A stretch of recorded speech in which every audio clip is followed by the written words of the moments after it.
Guys, muli tayong bumalik dito dahil po ay si tatay nandito po. Nagpakain po tayo ng ating mga alagang pabo dito. Nandito po sila, meron po siyang ipapaabot no, sa lahat po ng mga OFW yan para po ito sa inyo. No, sa lahat po na nag-chat, nang nakapanood po sila sa video natin na tungkol po sa China na ginawa 90 vessels no. Mga barko po doon na pinadala po doon sa karagatan po ng Taiwan ngayon no. Nakakatakot po talaga kung ito ay mangyaring kaguluhan, mitsa.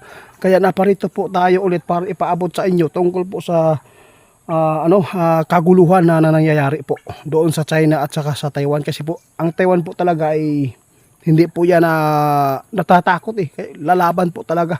Pero kaya lang mas malakas po talaga yung yung China dahil po ay napakarami po nila ng mga kagamitan at saka marami din po mga sundalo. No, kung ikumpara po natin ito sa atin, so, Ginoo ko, nakakatakot po talaga. Para po ito guys sa inyo sa lahat po ng mga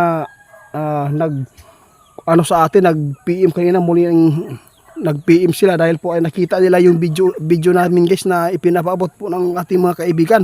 Ito po ang kanyang nakikita po doon sa ginawa na pangharas po ng China no. Ang sarap talaga, batukan talaga ni yung presidente diyan. Sige lang po kaibigan huwag kayong mag-alala po dyan. Nandito po tayo kasi si kaibigan natin hindi kausapin natin para maipaabot sa inyo kung ito na po ba ang mangyayaring giyera na naman po doon sa Taiwan at saka sa China kasi pinalibutan po daw yung Taiwan no. Grabe. Kaibigan. Tay? Marami po tayong mga subscriber po doon na nakatira doon sa Taiwan.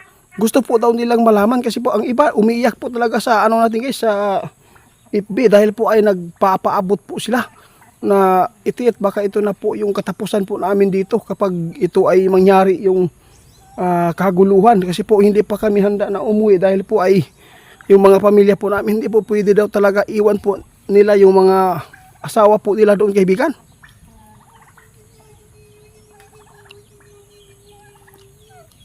Ito po kaibigan, ano po talaga nakikita po niyo doon?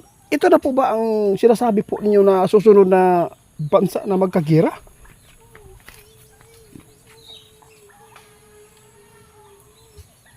Grabe.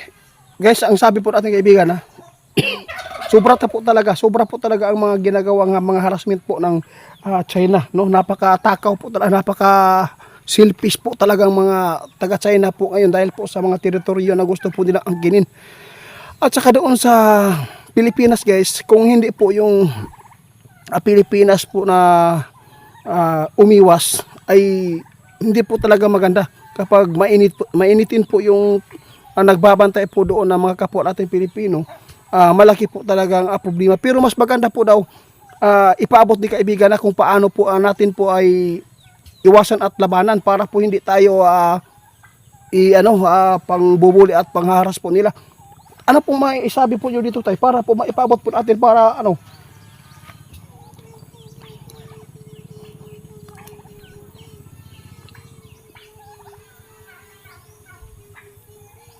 Nako po. Ito po ang inutos po ng ating kaibigan kung sino man yung makapanood dito. Sana po makapanood po yung presidente natin dito.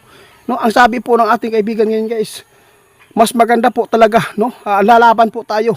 Hindi po tayo na maghihintay na lang na tayo ay bumbahan po ng tubig. Mas maganda gaganti na lang po tayo. Sabi po ng ating kaibigan para po ay makapag medyo may takot po yung yung taga China kasi po patuloy po ang kanilang pangharas dahil po nang nakita po ng taga China yung mga nagbabantay po sa karagatan. Sabi po ng ating kaibigan no, parang natakot po kaya lagi po nilang ginagawa yan. Pero kung lalaban po tayo kapag ginantihan po daw, sabi po ng ating kaibigan magiging okay po yan. Hindi yan uulit po ng pangharas po.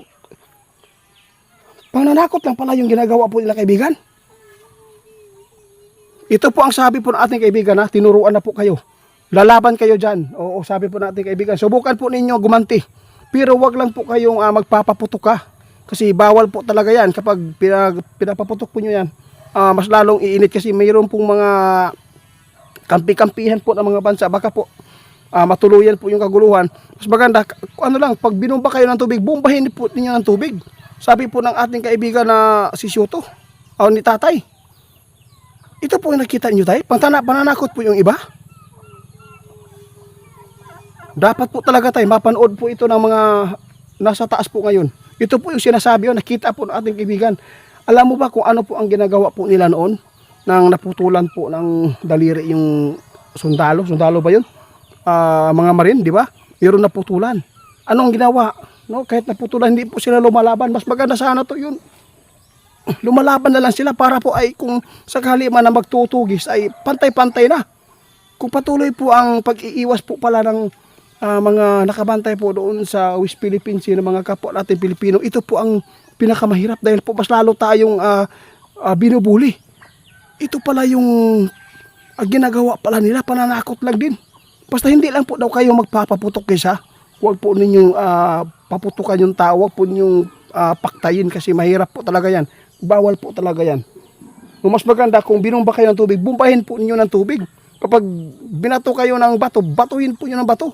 Yun lang po para po ay hindi po sila para masabi po nila ay lumalaban. Yun po talaga ang idea po dito ngayon para hindi po tayo patuloy na pangaharas po ng mga taga-China. Maraming salamat sa ipinabot po nyo, tay. Maganda po yung ipinapabot po niyo ngayon. Ito po talaga yung nakita ninyo. Nagkakawin po ng Pilipinas. Sana po meron makapanood nito yung nasa gobyerno ngayon, no? Ito pala ang, ito pala ang dapat po na gagawin natin.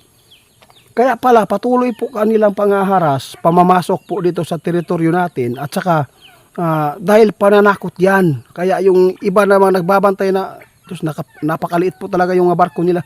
Yung mga barko natin, guys, no, napakaliit kung ikumpara sa kanila. Ang maganda kung bumbahin na lang. Yun lang po para gantihan. Yun po talaga ang idea po ngayon. Kapag nakita nila na medyo may tapang po yung Pilipino, aatas yan eh. Hindi yan patuloy na pang bubuli eh. Yun po ang sinabi po ng ating kaibigan. Ito po yung nakita nila. Maraming salamat po tayo sa nakita po ninyo, ha. Sige po, ipaabot po natin sa lahat po ng mga OFW dyan, ha. Huwag muna kayo magkapanti, ha. Huwag po din muna kayo magpanik. Ito yung sabi ng ating kaibigan. Kasi yung presidente po doon sa Taiwan ay hindi po kayo iiwan po, no? Makipaglaban po yan. Oo, yun po talaga. Yung ginawa po nila na bisil po na, ilang bisil ba yun? Lubinta. Oo, ito yung pananakot. Kung sakali man na mapikon po yung Taiwan dito, guys, kapag umuna po sila ng kaguluhan, maging mitsa po talaga ito ng kaguluhan. Pero kung ngayon, nakita po ninyo dyan, di ba, na palutaw-lutaw ra ng mga barko nila diya, wala mang nabalita pa na nangyari na may patayan. Kaya ito talaga yung mga ginagawa ng China, no? Mga gagmay, mga mata ba, pero dago kayo og kita. Kaibigan, pwede ba tusloko lang nimo ng mata ni kuan kanang si Jinping sana gisa ng presidente diya? Wala gyud, grabe katakaw talaga, guys, no? Kung kaya pa lang natin na yan, kulamin ba? Ikulamin na lang yan para matapos yung mata niya na sobrang liit at saka sobrang talaga yung takaw talaga sa teritoryo. Sana malumos na lang na sa dagat ba?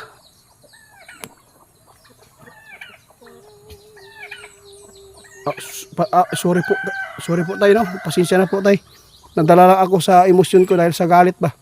Pasensya na. Sa lahat po ng taga-Korea, taga-Taiwan na, lahat po ng mga followers ko dyan at subscriber, huwag po kayo muna magpanik dahil po ay hindi yan pananakot lang po yan. Kung walang mga putok-putok ay okay lang yan. Pero kung mayroong mangyayaring buhay na wala doon, dapat po mag-impake na kayo, ha. Ito po yung sabi ng ating kaibigan. Huwag po kayong umiyak sa pag-chat po, ha.